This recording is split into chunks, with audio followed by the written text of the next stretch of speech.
As we all know, Pablo Escobar had a wild political dream. He wanted to become the president of Colombia. He took action on his dream and even got elected to the Colombian Congress. Escobar's wife recalls in a memoir that when Escobar was elected as an MP in 1982, he told her, "Honey, get ready to be the first lady. The doors of the presidential palace are going to open to us." As we all know, Pablo Escobar didn't become the president of Colombia, but his dream was realized years later in Honduras, where former President Juan Orlando Hernandez is accused of cocaine trafficking and the president's brother, Tony Hernandez, is serving a life sentence in the US for producing and distributing 185 tons of cocaine. So, is it a vendetta masquerading as a prosecution or a fight to save the world and the people of Honduras from the grips of a drug family which has its roots deep into the infamous Sinaloa drug cartel? This has been the question surrounding the ongoing prosecutions of the past president of Honduras, Juan Orlando Hernandez. But did it start there? Let's draw back to the beginning to know how it all played out. Born to a couple in a small village in Honduras, Juan was the 15th child out of a total of 17 children. Being among the last children in a family such as this, you will be left with no option but to do everything you can to make sure to be recognized and counted. Juan did that by becoming a brilliant student and earning a master's degree in public administration. From there, he became a lawyer and finally ventured into mainstream politics, where he joined the National Party and therefore went on to become its leader. As a president, he went on to become friends with the Donald Trump administration and the kind of people Donald Trump likes. Also, he was a big friend of Obama from the Democratic Party. He got his own fair share of acknowledgments from the Trump administration, who referred to him as a valued and proven partner in addressing crimes and immigration problems. They went on to become one of Trump's greatest allies in Latin America by helping to curb the menace of illegal immigrants who have continued to flock into the US through various means, while also helping the US government to curb the importation of hard drugs into the US. But many immigrants come from Central America because of cartel-related violence in their neighborhoods. Well, wait a minute. Valued and proven partner in addressing crimes? That statement might have reeled the US Democrats and the Liberal Party. They rolled up their sleeves for a team fight against the Republican Party of America and the National Party of Honduras. The first line of action was to deep further into the history of Juan, his relatives, and any connection which might lead them to believe that the glorified president isn't as good and as immaculate as Trump's White House led people to believe. They didn't have to dig much deeper, as the city traced, and probably the nail which would be ultimately used to pin Juan's coffin was his already convicted brother and former deputy, Tony Hernandez, regarded as the most dangerous drug mafia in the Honduran government. He was a former deputy in the National Party and also spearheaded significant operations for the government, the people, the underworld crime world, and probably for his brother too. Arrested in Miami during one of his visits in 2018, he was convicted for various crime-related offenses, which are bringing drugs into the US, carrying unauthorized firearms, and spearheading the deaths of various individuals who may or may not have crossed his path. Tony was so knee-deep into crimes he had his own cocaine-producing factory in Honduras, where cocaine was made and distributed with his initials, TH, boldly written on it. He was a high roller and used planes, speedboats, and submarines to smuggle cocaine. In the court, one drug dealer called El Rojo told that he trafficked 140 tons of cocaine with Tony Hernandez, but over a 15-year period, TH manufactured and distributed at least 185 tons of cocaine that was imported into the United States. Can it get any more crazier than that? Not stopping there, he also had armed-to-the-teeth personnel who protected his factories and bribed his way to every power, that is, to enable an easy movement of his cocaine shipments in Honduras and beyond.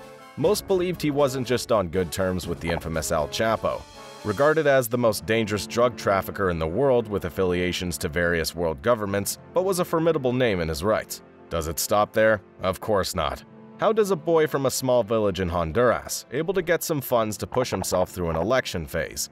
Even without El Chapo or Tony Hernandez revealing names of those they might have worked with or helped to achieve something, laser-guided researchers revealed that El Chapo, who always loved to be in a tangle with various world governments, most especially those from Latin America, was believed to have coughed out a whopping $1 million cash, which he gave to Tony under strict instructions. It was given directly to his brother Juan to help him advance in his elections and ultimately make him the leader.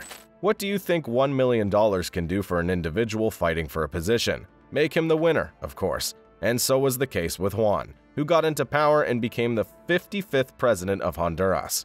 This situation could make everyone from the opposition party riled up and immediately seek the total collapse of the party. reaching from various uprisings and protests to seek the removal of their president, with solid convictions to quell the crisis. Many strong advocates believe that the Honduran president took out his opposition from the Liberal Party, planted drugs on them, and arrested them based on various frivolous charges of possessing hard drugs, while portraying himself to the world as a leader who fights corruption and drug-related crimes. Everyone in Honduras knew that the president took bribes from local traffickers and protected them. One good example is Giovanni Fuentes Ramirez, who paid $250,000 to Juan Orlando for protection and security for his drug trafficking activities. Mr. Giovanni is now serving a life sentence plus 30 years in the US and has to forfeit $151 million. But this is just one of the examples. Obviously, the president was part of corrupt schemes from 2014 when he took office till his last days in 2022. And also his sister Hilda Rosario Hernandez Alvarado worked for him as the Minister of Communications. And guess what? She helped his brother to steal money through various schemes. It is against the law to hire your family members, but it went through. What a nice red flag to start off his career as a president. Hilda later died in a helicopter crash, but the details of the crash remain sketchy to this day. So the scheme was simple. Say out loud that you fight the cocaine traffickers and corruption, but act in the opposite direction yourself.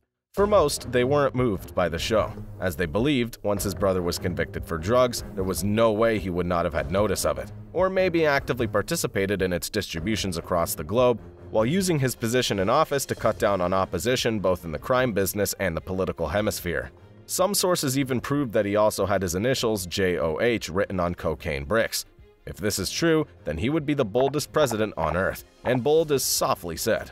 In Honduras, people called him the narco-dictator. That's the same title Pablo Escobar imagined him to become in Colombia in the 1980s.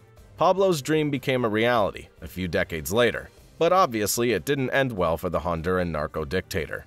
After suffering a defeat, he was outed by the Liberal Party. Soon enough, the American government was able to get a warrant for his arrest and extradition after getting a go-ahead order from the Honduran government. With a strong belief that there was a gang up against his person for fighting corruption, Juan Hernandez has continued to claim that there was a case of vendetta masquerading as prosecution due to how hard he hit on crimes and drug-related offenses, citing the ex-US president's acknowledgement as a proof of his role in curbing crimes. JOH has said that during his time as a president, he confiscated 41.2 tons of cocaine that were seized between 2014 and 2021. Hernandez indicated that law enforcement agencies helped to destroy 327 secret landing strips and apprehended more than 7,000 people linked to drug trafficking. These stats might be true, but they include only things confiscated from rival Honduran traffickers who didn't bribe him. Yet the former president is awaiting a trial because he smuggled 500 tons of cocaine through Honduras. What are the chances that he was right? And was this entirely a vendetta against his person? Why didn't the US, with its resources and expertise in security and other crime-related offenses, unable to find a stain in Juan's record, but the new administration has been able to get one just after a few months of getting into office? The details remain sketchy as the former Honduran president continues to plead his innocence while behind bars in the US prison. I believe the two of us have our doubts and questions. But for now, stick with us by clicking on the subscribe button as we await the court's verdicts on this case. If the allegations stick, then we might have found ourselves in one of the craziest drug-run enterprises in the world. But in the meantime, keep your notifications turned on to get more crazy crime-related cases across the world.